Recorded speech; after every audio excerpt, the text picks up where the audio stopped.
നമുക്കിന്ന് ഒരു നാരങ്ങാച്ചാർ ഉണ്ടാക്കാം. എന്നും ഉണ്ടാക്കുന്നതിൽ നിന്നും വ്യത്യസ്തമായിട്ടുള്ള ഒരു നാരങ്ങാച്ചാറാണ്. അതിനായിട്ട് 1/2 കിലോ ചെറുനാരങ്ങ കഴുകി വെള്ളമെല്ലാം തോർത്തി നന്നായിട്ട് ഉണങ്ങി എടുത്തു വച്ചിട്ടുണ്ട്. ഇതിനെ നമുക്ക് അരിഞ്ഞെടുക്കാം.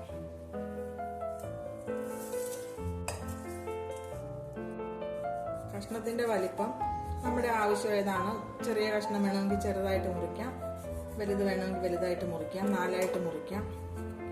ഞാൻ സാമാന്യം മീഡിയം സൈസിലുള്ള കഷ്ണങ്ങളാക്കി മുറിക്കാം.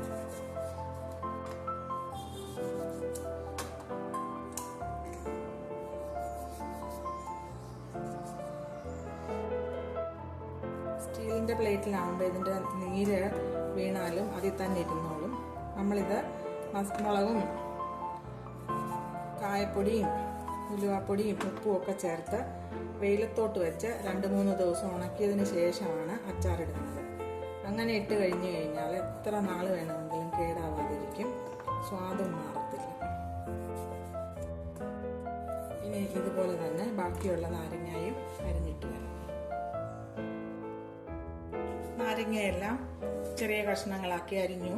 ഇനി ഇതിലേക്ക് നമുക്ക് ആവശ്യത്തിന്, ഈ നാരങ്ങയ്ക്ക് ആവശ്യത്തിനുള്ള ഉപ്പ് ചേർത്ത് കൊടുക്കാം, മുളക് പൊടി ചേർക്കാം. ഈ നാരങ്ങയ്ക്ക് എരിവ് പിടിക്കത്തക്ക രീതിയിലുള്ള മുളക് പൊടി, ഈ സ്പൂണിന് 1 സ്പൂൺ മുളക് പൊടി. ഇനി നമുക്ക് കായപ്പൊടി, ഈ സ്പൂണിന് 1/2 സ്പൂൺ. ഇനി ഉലുവാപ്പൊടി, ഉലുവാപ്പൊടി 1/4 സ്പൂണോളം ചേർത്ത് കൊടുക്കാം. എന്നിട്ട് ഇനി ഇത് നന്നായിട്ട് മിക്സ് ചെയ്യാം. കൈകൊണ്ട് തന്നെ മിക്സ് ചെയ്യാം, എന്നാലേ ഇത് നന്നായിട്ട് ഉപ്പും മുളകും കായവും എല്ലാം എല്ലാ ഭാഗത്തും പിടിക്കത്തുള്ളൂ.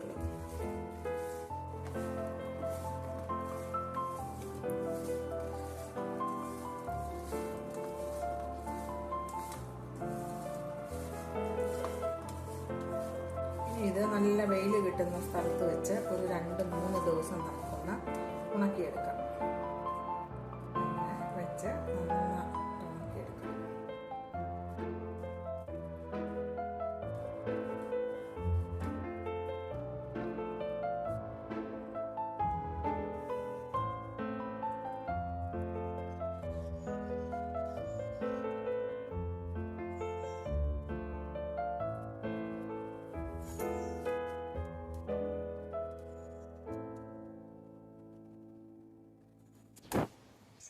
ടെറസിൽ നല്ല വെയിൽ കിട്ടുന്ന സ്ഥലത്ത് വെച്ചിട്ടുണ്ട്. ഇനി 2-3 ദിവസം കഴിഞ്ഞ് നമുക്ക് അച്ചാറാക്കാം. ഉണങ്ങാനായിട്ട് വെച്ച നാരങ്ങ വെയിലത്ത് വെച്ചു. 3 ദിവസമാണ് വെയിലത്ത് വെച്ചത്. നല്ല വെയിലത്ത് വെച്ചു, നന്നായിട്ട് ഉണങ്ങി, വെള്ളമെല്ലാം അലിഞ്ഞ്, തീരെ വെള്ളമില്ലാത്ത അവസ്ഥയല്ല, എന്നാൽ ഒരു ഇതൊന്ന് ഉണങ്ങിയിട്ടുണ്ട്. ഇനി ഇത് നമുക്ക് അച്ചാറാക്കാം. അച്ചാറാക്കുന്നതിനായിട്ട് ഒരു വലിയ കഷ്ണം ഇഞ്ചി, ഒരു വലിയ കഷ്ണം, 1 കുടം വെളുത്തുള്ളി ചെറുതായിട്ട് കനം കുറച്ച് അരിഞ്ഞെടുത്തിട്ടുണ്ട്. കുറച്ച് പച്ചമുളക്. ഇനി നമുക്ക് ഗ്യാസ് ഓൺ ചെയ്ത് അച്ചാറുണ്ടാക്കാനായിട്ട് തുടങ്ങാം. നമ്മുടെ ചീനിച്ചട്ടി ചൂടായി, എണ്ണ ഒഴിച്ചു കൊടുക്കാം. റൈസ് ബ്രാൻ ഓയിലാണ് ഞാനിവിടെ ഉപയോഗിക്കുന്നത്. നല്ലെണ്ണ ഒഴിച്ചാലും കുഴപ്പമില്ല, നല്ലെണ്ണയാണ് നല്ലത്. ഞാൻ പക്ഷേ റൈസ് ബ്രാൻ ഓയിലാണ് ഉപയോഗിക്കുന്നത്. ഒരു വലിയ സ്പൂണിന് 2 സ്പൂൺ എണ്ണ ഒഴിച്ചു കൊടുത്തിട്ടുണ്ട്. ഇനി ഇത് നമുക്ക് കടുകിട്ട് കൊടുക്കാം. കടുകിട്ട് കൊടുത്തു.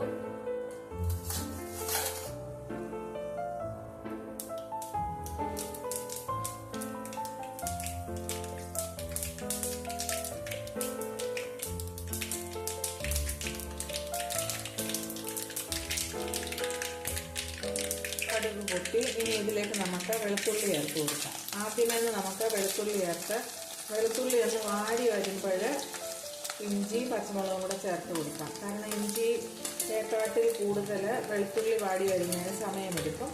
അതുകൊണ്ട് നമുക്ക് ആദ്യമേ വെളുത്തുള്ളി ചേർത്ത് ഒന്ന് വാട്ടിയെടുക്കാം. നമ്മുടെ വെളുത്തുള്ളി ഒന്ന് വാടി വന്നിട്ടുണ്ട്. അതിലേക്ക് നമുക്ക് പച്ചമുളകും ഇഞ്ചിയും കൂടെ ചേർത്ത് കൊടുക്കാം.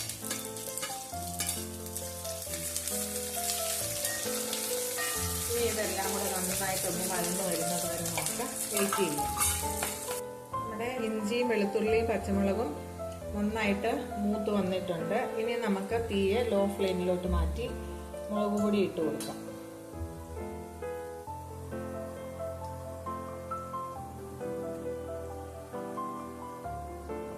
ഈ സ്പൂണിന് ഒരു 2 സ്പൂൺ മുളക് പൊടി ഇട്ട് കൊടുത്തു.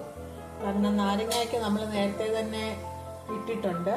അതുകൊണ്ട് നാരങ്ങയ്ക്ക് അല്ല, ഇഞ്ചി വെളുത്തുള്ളി പച്ചമുളകിനും ഒക്കെ വേണ്ടിയിട്ടുള്ള മുളക് പൊടി മാത്രം ഇട്ടാൽ മതി. ഇനി ഇതിലേക്ക് കായപ്പൊടി ഇട്ട് കൊടുക്കാം. കായപ്പൊടി ഒരു വലിയ സ്പൂൺ ഇട്ട് കൊടുത്തിട്ടുണ്ട്. പിന്നീട് നമുക്ക് വേണ്ടത് ഉലുവാപ്പൊടി.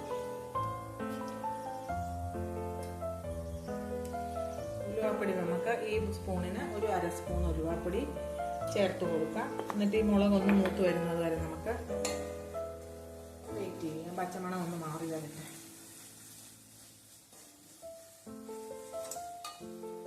ഇവിടെ മുളകിട്ടതിന്റെ പച്ചമണമൊക്കെ മാറി.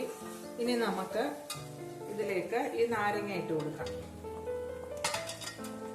നമ്മളെ ഇഞ്ചി വെളുത്തുള്ളിക്കൊക്കെയുള്ള ഉപ്പിട്ട് കൊടുത്തിട്ടില്ല, അത് ഇട്ട് കൊടുക്കാം. അതിന് മുൻപായിട്ട് ഇതൊന്ന് നന്നായിട്ട് നമുക്ക് ഇളക്കിയെടുക്കാം.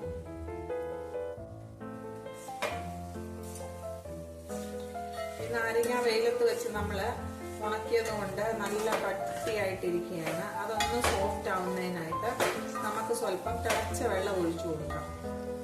വെള്ളം തിളയ്ക്കാനായിട്ട് ഇപ്പുറത്തെ അടുപ്പത്ത് വെച്ചിട്ടുണ്ടായിരുന്നു, അത് നമുക്ക് ഇങ്ങോട്ട് ഒഴിച്ചു കൊടുക്കാം. കുറച്ച് വെള്ളം തിളപ്പിച്ച് വെച്ചിട്ടുണ്ടായിരുന്നു, അത് നമുക്ക് ഇതിലോട്ട് ചേർത്ത് കൊടുക്കാം. ഇതിനകത്തൊന്ന് വെന്ത് വരുമ്പോഴത്തേക്ക് നാരങ്ങ നല്ല സോഫ്റ്റ് ആയിട്ട് വരും.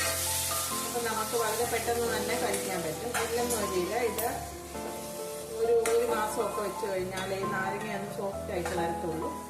അതുകൊണ്ട് നമ്മൾ സ്വല്പം വെള്ളം ഒഴിച്ച് ഒന്ന് വേവിച്ചെടുക്കും.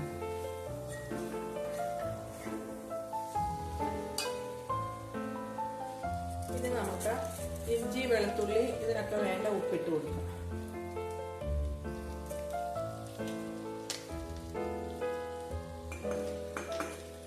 ഇനി ഇതിലേക്ക് അടുത്തതായിട്ട് വിനാഗിരി ചേർത്ത് കൊടുക്കാം. വിനാഗിരി ഒരു 1/2 കപ്പ് വിനാഗിരിയോട് ഒഴിച്ചു കൊടുത്തിട്ടുണ്ട്. ഇനി നമുക്ക് ഗ്യാസ് അങ്ങ് ഓഫ് ചെയ്യാം. ഈ ചൂടില് വിനാഗിരി ചൂടായിട്ട് വന്നോളും. ഗ്യാസ് അങ്ങ് ഓഫ് ചെയ്യാം. കൂടുതൽ ചാറ് വേണ്ടവർക്ക് തിളച്ച വെള്ളം ഒഴിക്കുമ്പോൾ കൂടുതലായിട്ട് ഒഴിച്ചു കൊടുക്കണം. ചാറ് അധികം വേണ്ട, കുഴഞ്ഞ പരുവത്തിൽ മതിയെങ്കിൽ കുറച്ച് ചൂടുവെള്ളം ഒഴിച്ചു കൊടുത്താൽ മതി. നമ്മുടെ സ്വാദിഷ്ടമായ നാരങ്ങ അച്ചാർ തയ്യാറായി. ഈ അച്ചാർ എത്ര നാൾ വേണമെങ്കിലും കേടാവാതിരിക്കും. കാരണം നമ്മൾ വെയിലത്ത് വെച്ച് വെള്ളമെല്ലാം പറ്റിച്ച് തയ്യാറാക്കിയത് കൊണ്ട്. ഈ ക്രിസ്മസ് കാലത്ത് ഒരു വെറൈറ്റി ആയിട്ടുള്ള നോൺ വെജ് ഒക്കെ കഴിച്ചു കഴിയുമ്പോൾ വായിക്ക് ഒരു ടേസ്റ്റ് കിട്ടാൻ വേണ്ടിയിട്ട് ഇച്ചിരി നാരങ്ങ അച്ചാർ നമുക്ക് കഴിക്കണമെങ്കിൽ ഈ രീതിയിലൊന്ന് തയ്യാറാക്കി നോക്കണം. എന്നിട്ട് നിങ്ങളുടെ അഭിപ്രായം കമൻറ്റ് ബോക്സിൽ എഴുതണം. എല്ലാവർക്കും ഇഷ്ടപ്പെടുമെന്ന് എനിക്ക് നല്ല ഉറപ്പുണ്ട്. എല്ലാവർക്കും ഞങ്ങളുടെ ക്രിസ്തുമസ് ആശംസകൾ.